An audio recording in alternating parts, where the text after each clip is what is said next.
నమస్కారం. ముందుగా వేదిక మీద ఉన్న తెలుగుదేశం పార్టీ జాతీయ అధ్యక్షులను శ్రీ నారా చంద్రబాబు నాయుడు గారికి, అలాగే జనసేన పార్టీ అధ్యక్షులు సోదరుడు పవన్ కళ్యాణ్ గారికి, తెలుగుదేశం పార్టీ రాష్ట్ర అధ్యక్షులు అచ్చెన్నాయుడు గారికి, తెలుగుదేశం పార్టీ జాతీయ కార్యదర్శి నారా లోకేష్ బాబుకి, అలాగే Janasena political advisory committee chairman Nadendla Manohar గారికి, ఇక్కడికి విచ్చేసిన అశేష ప్రజానికానికి, తెలుగుదేశం పార్టీ కార్యకర్తలకు, జనసేన కార్యకర్తలకు, అభిమానులకు, అలాగే వేదిక మీద ఉన్న నా సహచార పాలిట్ బ్యూరో సభ్యులకు, శాసనసభ్యులకు, శాసన మండలి సభ్యులకు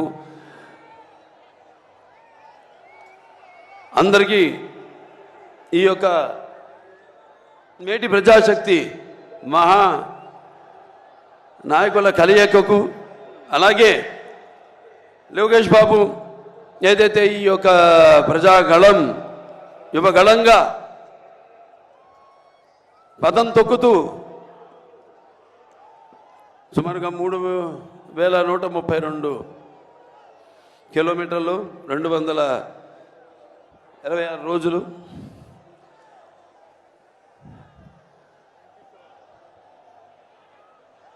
తన పాదయాత్రను కొనసాగిస్తూ ప్రజలందరినీ కలుసుకుంటూ, వాళ్ళని ఓదారుస్తూ, వాళ్ళకి ధైర్యం చెప్తూ ముందుకు సాగిన ఆయన పాద యాత్ర యువగళం ఎంతో విజయవంతంగా ముగిసినందుకు, ముగియడం కాదు ఇది అంతం కాదు, ఇది ఆరంభం. ఇక్కడి నుంచి దగ్గరలో ఉంది మనకు ఎన్నికల సమరం. మనమంతా ఏదైతే ఈ యొక్క వైఎస్ఆర్సీపీ ఏదైతే పార్టీ అధికారంలో ఉందో వాళ్ళు చేస్తున్న దుశ్చర్యలకు, వాళ్ళు చేస్తున్న అక్రమాలకు, దౌర్జన్యాలకు తగిన గుణపాఠం యువతరానికి, అంటే మేము ముఖ్యంగా ఈ యొక్క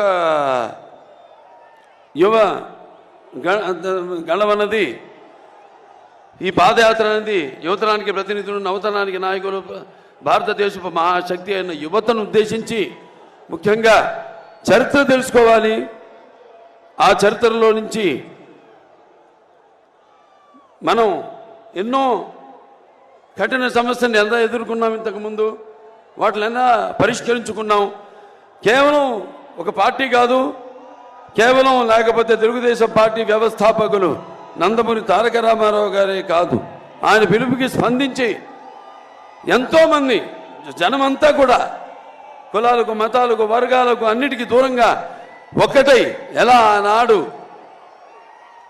అప్పుడు యొక్క పరిస్థితులకి తగిన గుణపాఠం చెప్పి ఎలా వాళ్ళకు కావలసిన ప్రజా జవాబుదారీ ప్రభుత్వాన్ని వాళ్ళు అధికారంలోకి తెచ్చుకున్నారో తిరిగి యువతరానికి గుర్తు చేసేలా, వాళ్ళంతా నెమరేసుకునేలా ఎంతో విజయవంతంగా ఈ పాదయాత్ర సాగినందుకు లోకేష్ బాబుని అభినందిస్తూ, అలాగే ఈ పాదయాత్రలో ఆయనతో పాటు సైనికులుగా ఆయనకి అండగా ఉంటూ ఆయన మీద ఈగను కూడా వాలనివ్వకుండా ఎన్నో ప్రయత్నాలు చేశారు అడ్డుకునేందుకు.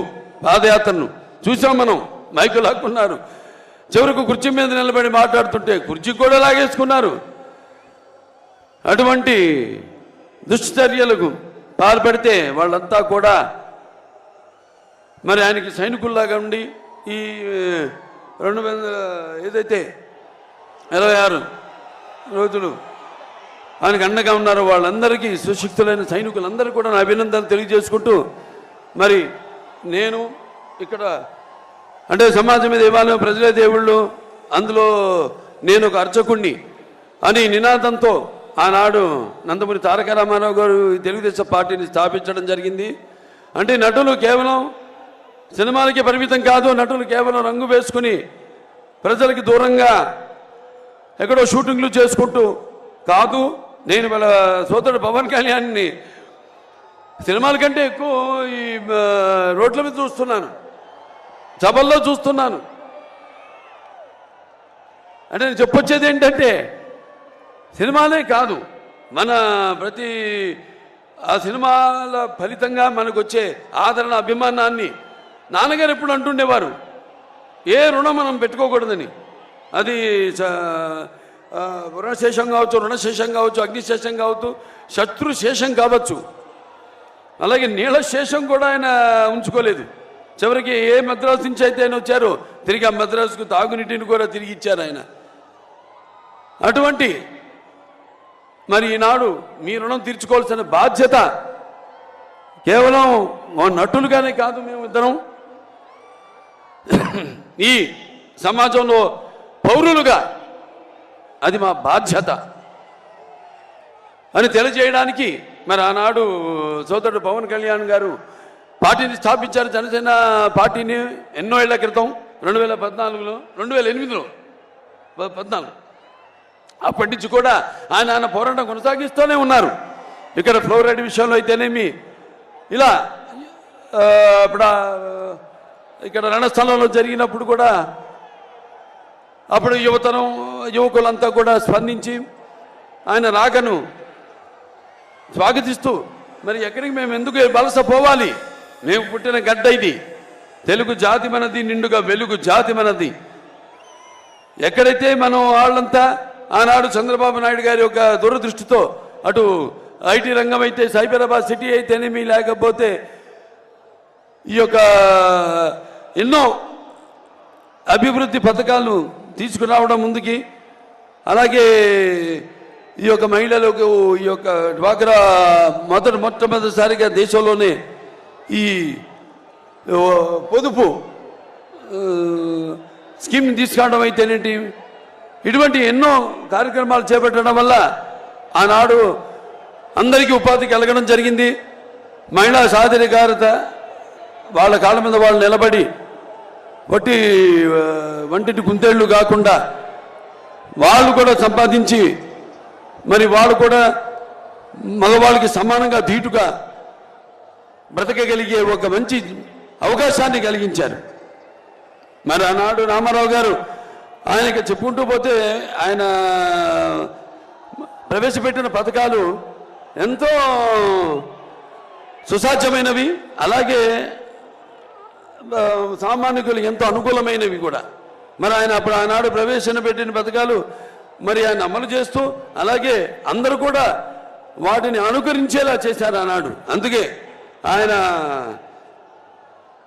పేదవాడి ఆకలికి అన్నగా, లేకపోతే జనం భవితకు ఒక తండ్రిగా, ఆయనకు అండగా ఉన్న మహిళలకు ఆర్థిక సహాయం చేసిన, స్వాతంత్రం కల్పించిన ఒక అన్నగా ఆయన శాశ్వతంగా మన గుండెల్లో నిలిచిపోయాడు రామారావు గారు. మరి అదే ఆయన బిడ్డ తెలుగుదేశం పార్టీని ఆయన కొరత, ఆయన అడుగుజాడుల్లో అదే క్రమశిక్షణతో పార్టీని ముందుకు తీసుకెళ్లారు నారా చంద్రబాబు నాయుడు గారు. మరి ప్రపంచ దేశాలకి ఒక విజన్కి ఆదర్శం నందమూరి నారా చంద్రబాబు నాయుడు గారు. ఇవాళ చూస్తున్నాం మనం రాష్ట్ర పరిస్థితి ఎంతో, అంటే ఈ ఒకటేమో ఒక సమర్థత లేని ప్రభుత్వం, ఒక చెత్త ప్రభుత్వం, ఒక రాజధాని లేని రాష్ట్రం, ఒక బాధుడు, ఇదేం కర్మ. మరి వైసీపీ అధికారంలోకి వచ్చాక ఈ యొక్క పోలవరం ప్రాజెక్ట్ని 1 సంవత్సరంలోపు పూర్తి చేస్తామని బీరాలు పలికారు. తర్వాత 4 సంవత్సరాలు అయ్యాక కూడా ఇప్పటి వరకు దాన్ని పూర్తి చేయలేని చెత్త ప్రభుత్వము, ఒక చేతగాని ప్రభుత్వం ఉండడం మన రాష్ట్రానికి పట్టిన కర్మ. అలాగే అధికారంలోకి వచ్చాక ఈ 4 ఏళ్లలో వాళ్ళు చేసిన అప్పులు 10 లక్షల కోట్ల రూపాయలు. అభివృద్ధి ఏమో శూన్యం. అలాగే ఇక మనం చూస్తే ధరలు ఆకాశానికి కట్టుకుంటున్నాయి. అటు పెట్రోల్ ధరలు అయితేనేమి, ఇటు డీజిల్ ధరలు అయితేనేమి, ధరలన్నీ కూడా ఆకాశానికి కట్టుకుంటున్నాయి. మరి వీళ్ళ అధిక పరిపాలన మాత్రం ఈ యొక్క డ్రగ్స్ మాఫియా, అలాగే ఈ యొక్క గంజాయి పండించడంలో మాత్రం మొదటి స్థానంలో ఉన్నాం మనం, ఆంధ్ర రాష్ట్రం. అలాగే ఈ యొక్క వైకాపా నాయకులు ఎక్కడ పడితే అక్కడ ల్యాండ్ స్కామ్లు, శాండ్ స్కామ్లు,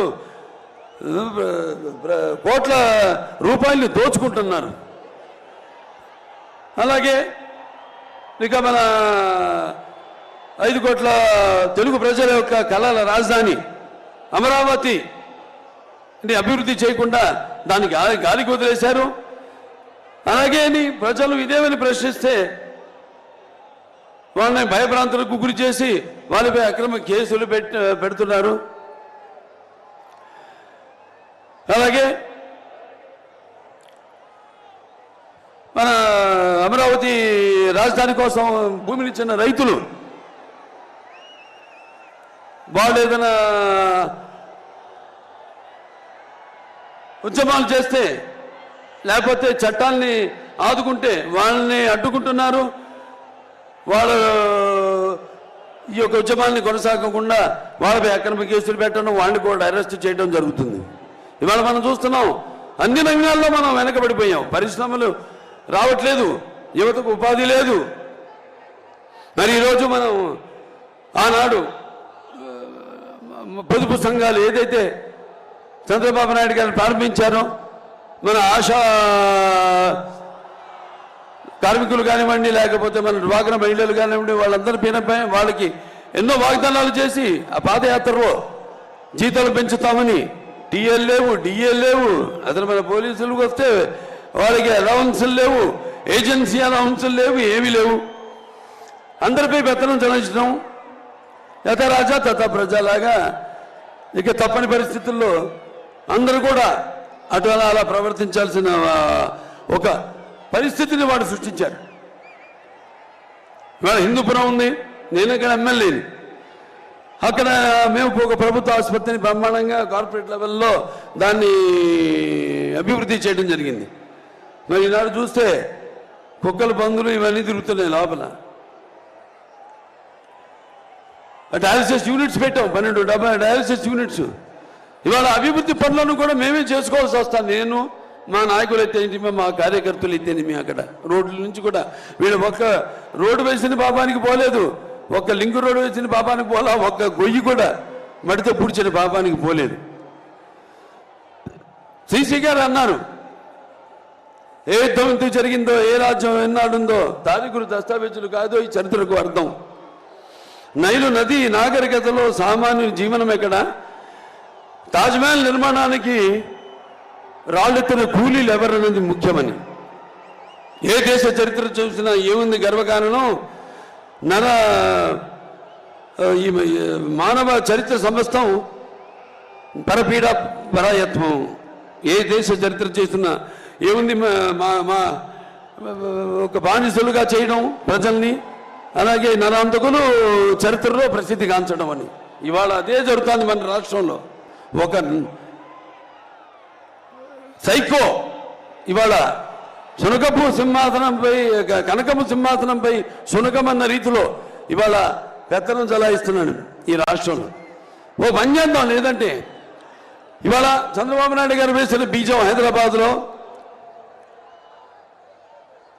ఐటీ అభివృద్ధి కానీ, సైబరాబాద్ కానీ, లేకపోతే ఈ గ్రీన్ఫీల్డ్ ఎయిర్పోర్ట్ కానివ్వండి, లేకపోతే ఫ్లైఓవర్లు కానివ్వండి, వీటిలన్నింటినీ మిగతా ప్రభుత్వాలు ఏమీ వాటి జోలికి వెళ్ళలేదు. అభివృద్ధి పదం, అభివృద్ధి అనేది జరుగుతూ ఉంటుంది. అది ఈ దేశంలో ఎక్కడైనా అభివృద్ధి జరుగుతుందంటే అది ఇక్కడ హైదరాబాద్. ఆ తర్వాత మన జగన్ని అక్కడికి ఒకసారి పంపిస్తే, ఓ ముఖ్యమంత్రిని వాడు చేస్తే విధ్వంసం, కష్టం, నష్టం అనేది ఎలా ఉంటుందో ఒకసారి తెలుస్తుందని మీ అందరికీ తెలియజేసుకుంటున్నాను. అక్కడే రాకముందే సరిహద్దుల్లోనే కాల్చిపారు తొప్పుతారు అతను రానికుండా. అంటే నేను అనేది ఏంటంటే, అటువంటి ఒక ఉద్యమం రావాలి మీ అందరిలో. ఇవాళ మీ భవిష్యత్తు మీ చేతుల్లో ఉంది, మీ బిడ్డల భవిష్యత్తు మీ ఓట్లలో ఉంది, మీ యొక్క రాష్ట్రం భవిష్యత్తు మీ ఓటుల్లో ఉంది. అందరూ ఉద్యమించాలి. కులాలు మతాలు ఇవి కాదు. రక్తానికి జాతి లేదు, మాంసానికి మతం లేదు, చర్మానికి కులం లేదు, ఇవి కాదు మనకి కూడిపెట్టేవి. ఇవాళ అందరూ మన ఆంధ్ర రాష్ట్రం వైపు చూసి అభియానాలు చేస్తున్నారు, నవ్వుతున్నారు.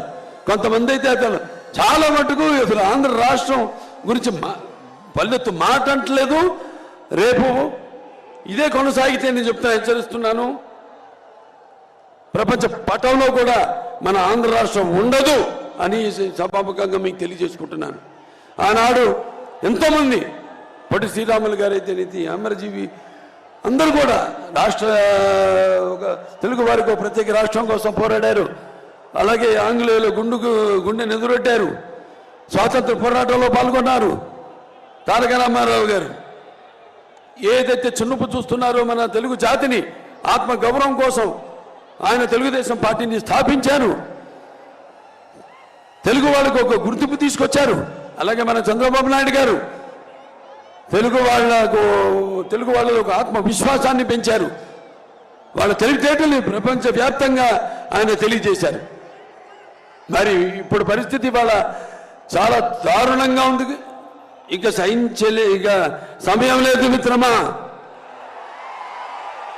నిజమా వీరస్వర్గమా అని తేల్చుకునే పరిస్థితి ఇప్పుడుంది. అందరూ కూడా ఇదంతా గమనించండి. గమనించట్లేదని కాదు, గమనిస్తున్నారు. కానీ ఈ యొక్క ఉచిత పథకాల మాయలో పడవద్దు మీరు. ఎందుకంటే ఆనాడు చంద్రబాబు నాయుడు అంత అభివృద్ధి చేశారు. ఈరోజు నేను చెప్పినట్టు రాష్ట్రంలో జరుగుతుంది ఏమీ లేదు. సర్వనాశనం, కష్టం, నష్టం. అది విద్యలో కానివ్వండి, వైద్యంలో కానివ్వండి, లేకపోతే గుడిలో కానివ్వండి, బడిలో కానివ్వండి, అన్ని విధాలుగా అన్ని రకాలుగా ఈ రాష్ట్రాన్ని సర్వనాశనం చేస్తున్నాడు ఈ సైకో. వాళ్ళలో కూడా ఉంది, వాళ్ళ పార్టీలో కూడా. ఇవాళ ఎంతోమంది ఎమ్మెల్యేలు వాళ్ళు కొంతమంది లిస్టు ప్రకటించడం జరిగింది. మళ్ళీ ఎవరెవరో వర్గాలు వాళ్ళ సీట్లు మాత్రం మార్చలేదు. మీరు నమ్ముకున్నారు కొన్ని వర్గాల ఆ పార్టీని, వాళ్ళని మాత్రం మార్చారు. సో సామాజిక న్యాయం ఎక్కడ జరుగుతుంది అని నేను ప్రశ్నిస్తున్నాను. మీరు ఆత్మపరిశీలన చేసుకోండి, ఏం జరుగుతుంది ఇక్కడ అన్నది.